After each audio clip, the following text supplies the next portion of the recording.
All right, let's get right into it. We're going to talk about the single most painful, soul-crushing part of chess, the blunder. You know, that one move that takes a beautiful, winning game and just throws it right in the trash. We've all been there. But today, we're going to figure out why it happens and, more importantly, how to stop it for good. Oh, you know this feeling. You see this brilliant plan, this absolutely killer combination. Your heart starts pounding. You get that rush of adrenaline, and you slam the move down. And then, silence. The horror sets in. Time kind of slows down as you watch your opponent's mouse hover, and then you see it. You just hung your queen for nothing. It's a pain we all share, from total beginners to grandmasters. And here's the truly frustrating part, right? You can spot these exact mistakes in a puzzle book in like 5 seconds. But you miss them in your own games. So this isn't a knowledge problem. You know what a fork is. You know what a pin is. This is a process problem. Your thinking method has a bug in the code. And today, we are going to debug it. Okay, so here's the deal. Your brain has these little shortcuts, these biases, that are great for, not getting eaten by a tiger, but they're absolutely terrible for finding the best move in a complex chess position. So to stop blundering, we first have to understand these psychological traps that our own minds are setting for us. So check this out. These aren't really chess problems, they're human problems that just get put under a microscope on the board. Confirmation bias is a huge one. You find a cool attacking idea and your brain just goes into overdrive trying to prove that you're a genius instead of looking for the one simple move that refutes the whole thing. And wishful thinking. Come on, we all know it. That's hope chess. You play a move and just pray they don't see the obvious reply. Well, let me tell you, hope is not a strategy. And if you think this stuff is just for us regular folks, think again.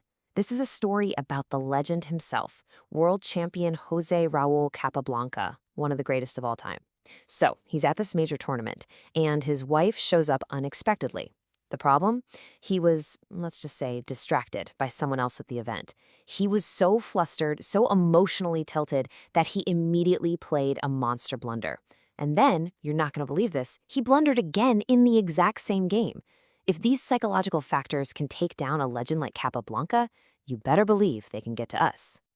Okay, so we've seen how our minds can play tricks on us. But it's not just about what you're thinking, it's about what your eyes are quite literally not even processing.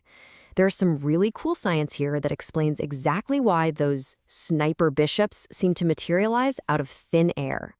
So your visual system isn't like a camera that sees the whole board perfectly all at once. Nope, it's sharpest right where you're looking. But at the edges, things get blurry, they get jumbled. This is a real thing called visual crowding. When a piece is surrounded by other pieces way out in your peripheral vision, your brain just can't get a clear signal.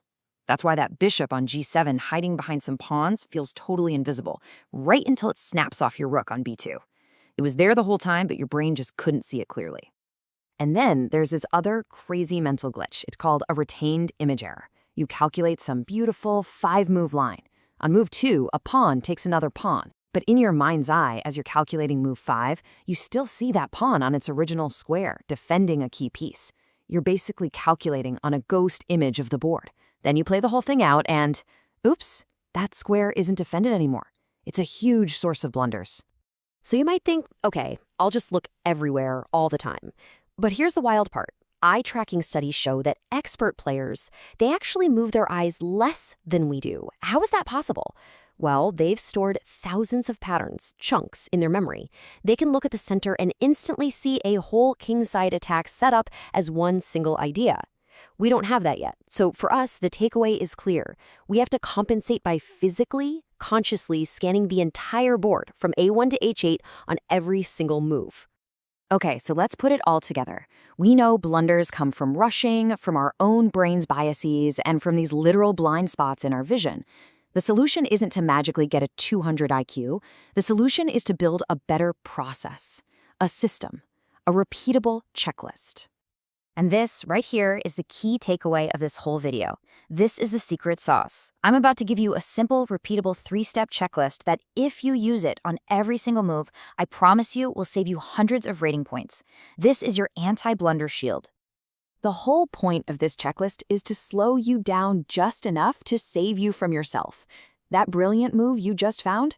It'll probably still be brilliant in 3 seconds, But those 3 seconds give your rational brain just enough time to wake up and shout, "Wait, does this hang or queen?" It turns that dangerous impulse into disciplined thought. Here it is. It's so simple, but you've got to do it every time. Step 1. After they move, you forget about your own plans. You only think, what are their new checks, captures, and threats? That's it. Only after you answer that, you go to step 2. Find your own move. But, and this is the most important part, you do not play it. Sit on your hands if you have to. Then, step 3, you do the final scan. You pretend to make your move on the board, and then you mentally switch chairs. You become your opponent, and you ask with a nasty look on your face, okay, what's the dumbest thing about the move they just played? You're actively trying to destroy your own idea. This whole idea is perfectly captured in what's known as Blumenfeld's rule. It's about psychological detachment. You have to emotionally disconnect from your genius move for just a second and look at it with cold, critical eyes. Look at it like your opponent just played it against you. This little mental flip is one of the most powerful blunder prevention tools there is. Now look, a checklist is a great tool, but it's totally useless if you forget to use it.